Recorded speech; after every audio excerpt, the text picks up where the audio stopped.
would be an all-LA matchup against Kawhi and Paul George. So, Shannon, what does the Clippers' collapse mean for the Lakers? I mean, anything.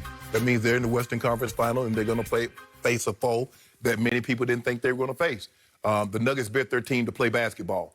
The Clippers built their team to try to beat the Lakers. But along the way, remember, Skip Benson, I told you this. Oh, they just see that team in the on the top floor. They're in the basement. They're not worried about anybody else. And I told you that. Keep overlooking all these teams, worried about the Lakers, and you see what it's going to get you. And this is what we started to see. As the pressure mounted, the Clippers started to gag. And what we saw was when there was expectations and Kawhi Leonard was the man, he gagged. He's never had success when he's been the man or there was expectation. When Tim Duncan left, what did he do in San Antonio? What did he do, Skip? Okay, when he went to Toronto. Well, wait a second. When Tim Duncan left, yeah. Remember what happened in Game 1 at Oracle? I don't know what happened. Western Conference I don't know what Finals? happened. What happened? Well, my team was up 23 on Kevin Durant and the Golden State Warriors when they actually had a superstar on their team who was unstoppable. Up 23 in the third quarter, and Zaza a cheap shot happened to Kawhi Leonard. That's what happened. I remember in a game... His ankle turned, and he was gone for the rest of the series. Was that Game 6 in which they blew the Houston Rockets out when Kawhi didn't play with that ankle? Did not play. Oh, so now what we're seeing, Skip, is that the Lakers saying they can play a lot of different ways. Now, obviously, the bigs are going to come back into play this one because you got to have somebody to try to match up with Yoke. You got to have somebody to try to bother him, and JaVale can bother him with verticality. He's going to have to get out on those pick and rolls and things of that, Dwight Howard. So it's nice to have. Once Zubac's getting foul trouble, Skip, where do you go? Your tallest man now is 6'8", 6'9", Marcus Morris. And you're trying to deal with a 7-foot guy that's skilled. There's a difference between 7-foot Steven Adams and 7-foot Jokic, because Jokic can play. Skip, the Lakers have been saying all the right things all along. We're going to play basketball. We play who we play. Hopefully we play well enough that in the end it's good enough.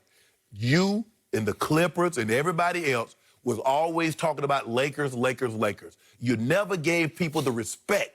You never gave teams the respect they deserve because all you concerned yourself with the Lakers. Now, 1, 2, 3 Cancun. Hey, Pat Bev, you know Dame said he didn't take that flight just yet going to Cancun. If you want to, y'all can go half on that private jet and get you right on over there, bruh. By the way, 1, 2, 3 Cancun doesn't really work here because that's what a team says when it's down 3-1 and it's battle cry going. So what would they? 1, 2, 3 Cancun. What would they say? They just quit before tip-off. Of the Game 5. So what did they say? What do the Clippers say? They said, "Bring on the Lakers." That's what they kept saying. Game after game, let's just bring on the Lakers. Okay. They were built to beat your team. They were conditioned psychologically to beat your team. So whose fault is that? I believe they would have beaten your team if they could have gotten to your team. They could have. They played. They were in the playoffs. Unfortunately, they would not take this team that you're about to play seriously enough until it was way too late. And once this team got on third and fourth quarter rolls, it destroyed the Clippers psychologically. Jokic, the Joker, turned their defense into a joke because he picked it apart.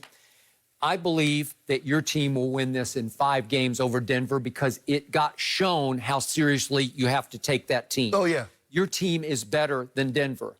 Your team, I believe it will be Dwight Howard for the most part defending Joker because he can do it. He's a former multi-defensive player of the year.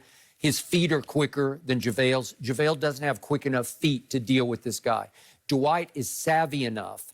He's sort of, if you will, nasty enough. Like he knows all the tricks on defense. Right. He will bother Jokic more than. But Jokic's good at getting no fouls, Skip. You know how he comes through and you're like, oh, you see it? He got me. Okay. But Zubac is just too nice a kid. You know, he'd try hard and he would just be on a string. He was just lost. Joker was playing with them. He was toying with them after a while. And the pass he threw at the end, this is a rub it in. You talking about over the head. Do we have that by what? Yeah, that's Globetrotters. Yeah, this is just, now he's just toying with you. He's just clowning you. He throws it, no look, over And the Pat head. Bev tried to hurt the He man. did. He tried to take Pat a shot. Bev dirty. That's dirty ball, bruh. Yeah. Look at this. Come on, bro. It ain't that serious. And actually, Pat Bev actually took the worst of that. He should have. Yeah. I was afraid Pat Bev hurt his knee. Oh, well. Look at this. If he'd have been playing like that the whole game, maybe the outcome would have been different. Now all of a sudden he want to get tough at hard foul, down 20. Here's what Denver is all about. It's ironic that the man who gets attributed the ultimate quote about the NBA is Doc Rivers. It's a make or miss league. Denver will shoot the lights out. It's like contagious three-point shooting because Joker will find open three-point shooters the way LeBron James can. Yes. He's right there in LeBron's stratosphere for being able to look over the defense at 7 feet tall and throw baseball passes to wide open three-point shooters.